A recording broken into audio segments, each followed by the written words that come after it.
My daughter has been living with me for the past couple of months, and while she is finally working, only part-time, it took me to nearly force her to find a job. My grandson is a toddler and my daughter is 20. Her father is in and out of his life, so I primarily babysit my grandson while my daughter works, runs errands, etc. I love my grandson and my daughter, but it's not my due responsibility to care for him 24/7, and I'm not required to do so. I raised my kids and did my best, so I shouldn't have another weight on my shoulders or raise another child because she had him so young. Yesterday, my daughter worked from 8 a.m. to 4 p.m. and I worked overnight from 10 p.m. to 7 a.m. and this is my regular full-time shift. I told my daughter that I couldn't watch him because I was tired. Nevertheless, she put him on my bed and said she didn't have a sitter. I'd had enough of being forced to watch him against my wishes in my own home, so once she left, I called her, texted her but no response, and she ignored my calls. At that point, I grabbed my things, grabbed my grandson, and dropped him off at the police station and told them that my grandson was abandoned in my home and that I couldn't reach my daughter and that I was unable to care for him. They said okay, got her contact info, and were unable to reach her, which at that point I went home. A few hours later, my daughter called me crying, telling me that the police had turned him over to CPS and refused to return him. They are saying she neglected him and child abandonment, which she did. My daughter thinks I'm the idiot and it's unfortunate she no longer has access to her son, but this is simply not my responsibility. Am I the idiot? I mean, are you for real? I get that daughter was totally out of line, but didn't you feel scared as his grandma dumping him at the police station and now he's been taken by CPS? Your daughter is the idiot for doing that, but that was really heartless and cold of you as grandma to him. Now that CPS is involved, they will continue to be involved, so I hope there's more to this. I'm going with everyone's the idiot here because I just can't fathom someone doing this to their grandchild. He had to be scared to death. This poor baby. My heart is breaking for him. Wow, my mother-in-law would light herself on fire before she did this. I asked her if she would take him if something happened to me, and she said absolutely without question. OP is a vile person. Her daughter is irresponsible, but OP is a next-level idiot. It's pretty clear why the daughter is such a poor parent. Look at that poor girl's example. You are the idiot for using the police to teach your daughter a lesson and lying to the police about the child being abandoned. They have better things to do. Also, you are the idiot for not communicating with your daughter better. Honestly, if you'd been clear and not let her live with you in the first place, or been firm from the outset, it might have forced her to find living arrangements where her baby didn't suddenly end up at the police described as abandoned. She absolutely did lie to the police. I agree with all this. Your daughter is 20. You let her move back in with her son, who is a baby. Yes, 20 as an adult, but as her parent, you had to realize what this situation would actually look like. If she can't afford to live on her own and only works part-time as of recently, which you admitted you forced her to do, how is she going to pay for a babysitter? Taking your grandson to the police was a big overreaction. You could have driven the kid to her work, handed him over, and walked away if you wanted to embarrass her into being more responsible. Instead, you put your child's child into Child Protective Services out of spite. This whole situation has gone way out of hand to the point everyone is yelling at everyone and I'm sleeping in the guest bedroom. My wife's parents are at the point where they can no longer live alone. Their children decided the best place for them was an assisted living facility. They started looking into different facilities, and admittedly I didn't help because I figured the 5 adult siblings could handle it, and I was never close to my in-laws. They found one that was perfect, and my wife was very excited when she told me about it. I was less than thrilled when I learned our contribution would be roughly $3,000 up front, and then $5,000 monthly. I immediately questioned why it cost roughly $15,000 upfront fee and $25,000 a month for 2 people in an assisted living apartment. I admit I sarcastically asked if their apartment was next door to Elon Musk's parents. She then told me that we could cover the lion's share of the cost because we make more than her siblings. That was the beginning of a week of texts, phones, and in-person arguments. She argues that her siblings make less money combined than we do, some are single so it would impact them more, so it's only fair we pay more. She also argues that this facility is not the best or most expensive, It's a mid-tier one with the best ratings. According to her, anything lower has bad ratings and could put her parents' safety in jeopardy. My argument is that there are 5 siblings, so the cost should be divided equally between the 5 of them. I also argued that if 5 people can't afford that place, they need to lower their standards. That started a circular argument for hours between cost and safety. I couldn't take it anymore, and in the heat of the moment I yelled, "We don't make more than your brothers and sisters. I make more than all of you, which is why you all want me to cover the cost for your parents."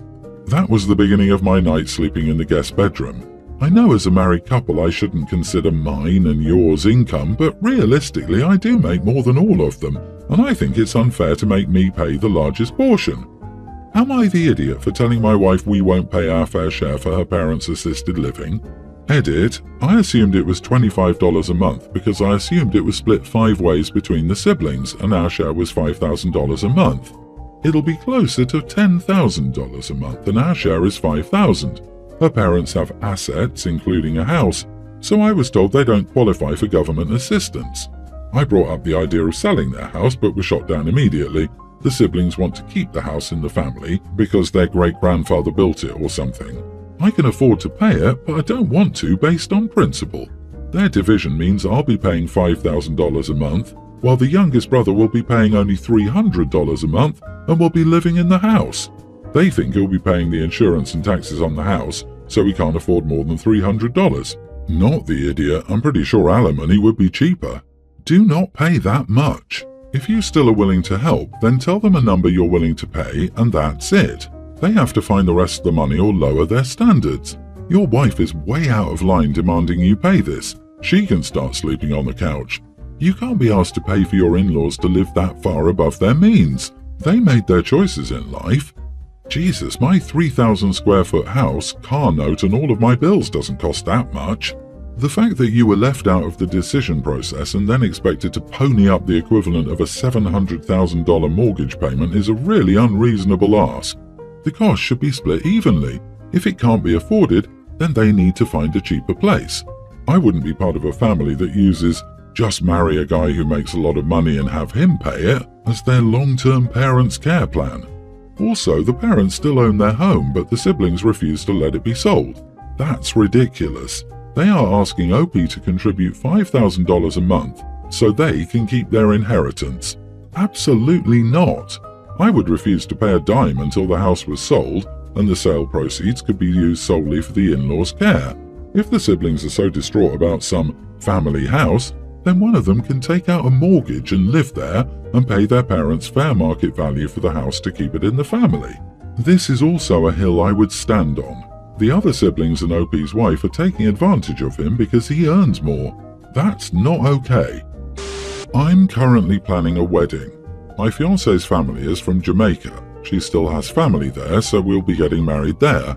It's going to be at an all-inclusive resort that I'm excited about and aware not everyone can afford. We've invited about 40 people from our country, most of who have already RSVP'd yes. My little brother, I'll call Jake, makes decent money but is very frugal. He thinks it's ridiculous that we're getting married there when both of us are from here. I admit it's about half because of her family and half because it just sounds really fun. Not everyone can afford it, and I'm totally cool if people can't make the trip or don't want to spend it. I want a small wedding anyway. Jake told me yesterday he's not going because he doesn't want to pay for the flight, hotel, etc. I understood and just said, okay. He then asks, "So that's it, you don't care if your only brother won't go? You still won't just have a wedding where you guys are from?" I was like, yeah, that's fine, I'll send pics.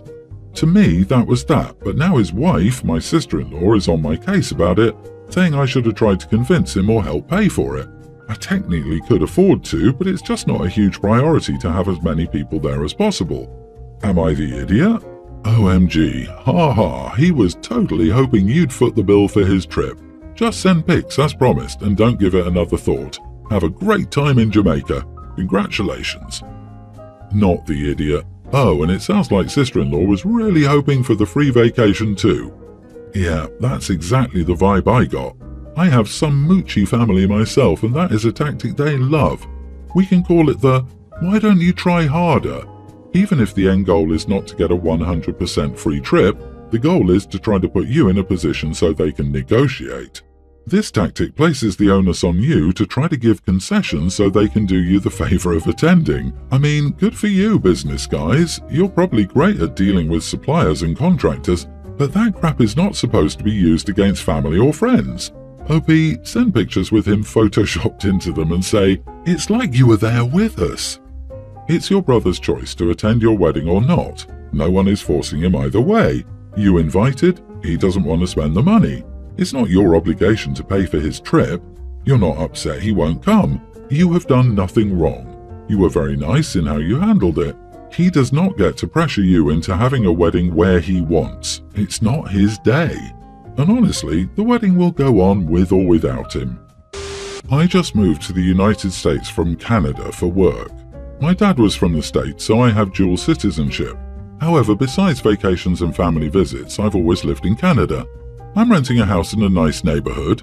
My dogs and I like it here, except for my neighbor. He's odd.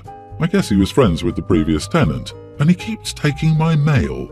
I've caught him on my security camera. He'll come and grab all the mail and then come back later and put my mail back. I went over to ask him about it, and he said that the previous tenant had asked him to please grab his mail for him. I said that was nice of him, but I would appreciate it if he could please leave my mail alone. I wasn't rude or anything, I don't think. He said that he was friends with the guy and that he made a promise. I had a solution. I said that I would bring in all my mail from the mailbox and then put his friend's mail in his after I sorted it. For some reason, this wasn't acceptable. I was going to even offer to let him look through the mail on my step, take his friend's stuff, and leave my mail in my box without taking it with him, until he said he didn't want a stranger putting stuff in his mailbox. The lack of self-awareness was sickening. I told him to stay off my property or I would be upset. Then I left. He did it again. I went to the post office to see if I could get his friend's mail forwarded to his address or if the change of address form was not processed. I just didn't want this guy taking my mail. And that is when I learned that stealing mail is a serious crime. The USPS actually has its own cops, and that stealing mail is a serious crime. My neighbor came over yesterday to apologize, promised that he wouldn't take my mail again, and asked me to talk to his lawyer and explain that he never kept any of my mail. I said I would. I was talking to my dad about it all, and he said I was kind of mean to get this guy in trouble for doing his friend a favor. I said I thought the guy was rude, and I didn't know if he was giving me back everything he took. What if he took my credit cards or official records or medical stuff or something? My mom thinks I should have been nicer, but she's Canadian. So am I the idiot for escalating a dispute with a neighbor? Not the idiot. Mail forwarding exists. This man was trespassing on your land and stealing from you. He had no right to take your mail, whether or not he later returned some of it, and you have no idea if he kept any of it. You're hoping he didn't, but you don't know that. All you know is that he took it. I also like how your neighbor asked you to talk to his lawyer and explain he never kept your mail. In actuality, how do you know that? If he kept something and never gave it to you, how would you know? That's why we don't allow people to come and grab another person's mail and take it into their homes. It actually sounds like you were nice and continued to try and be nice about it. The neighbor didn't want to work with you on this and is now paying the price. Yeah, how do you know he didn't steal any of your mail? Why lie to his lawyer and say he didn't take anything of yours when you don't know? The dude was 100% in the wrong. It's your place now, not his friend's. Your solution of giving mail back to him from his buddy was sound, reasonable, and neighborly. To continue to go through your box was criminal. He's not likely to get into too much trouble for the one offense, though. So don't worry too much about it. He'll have to pay through the nose in lawyer fees and probably a fine, and that's a result of his own stubbornness. Also, my Canadian mom thinks I should have been nicer, made me laugh out loud. LOL. I, 27 female, accomplished something awesome at work and I wanted to celebrate, so I went to my favourite restaurant to treat myself to my favourite meal. It was all great at first. I had my laptop and got some work done while waiting for my food. I just started eating when a family of 4 with kids, probably a preschooler and a toddler, sat at the table beside mine. I was surprised because it's not an environment known to be hospitable to kids. Initially, the kids were quiet. It got progressively worse as they sat there. The little one was crying, the older one was shouting, and they went on and on. My sound-cancelling earbuds didn't help me much, so I asked to move to a different table. The restaurant wasn't very big, so I could still hear them crying and shouting. I barely enjoyed my food and was really angry because I very rarely get to have time for myself, and I really wanted to enjoy this. As I paid, I told the father that I hoped they enjoyed their meal because I barely could. He got mad and said I had no right to say anything about them, and went on to say he had barely had the time to eat out as a family and that I was being rude for no reason. I said sacrificing social events is part of parenting, and that their kids were particularly loud. The argument went on for a bit more, but the couple seemed terribly angry at me. Was I the idiot? Not the idiot, but I'm sure your words fell on deaf ears, pun intended. It's becoming increasingly common for parents to not only bring their children to not child-friendly locations, but also to let them act ridiculous while there, and they won't care that your day or experience was ruined. Yep, if my brother and I acted up or were loud, our parents took us outside for a chat. If this happened again, we left, and it was again explained to us that our behaviour was inconsiderate of others. We learned very early that our behaviour in public, especially in theatres or restaurants, needed to be different than at home. I'm having a lot of trouble imagining a restaurant that is both not child-friendly and simultaneously A-OK with busting out a laptop on one of their tables. You are the idiot. You're in public. You don't get to control others. I don't have kids and find them annoying in restaurants too, but it's part of going out. Besides, if it's the type of place you have a laptop open and earbuds in, I don't think we're talking about a fine dining establishment here. People with kids get to exist too.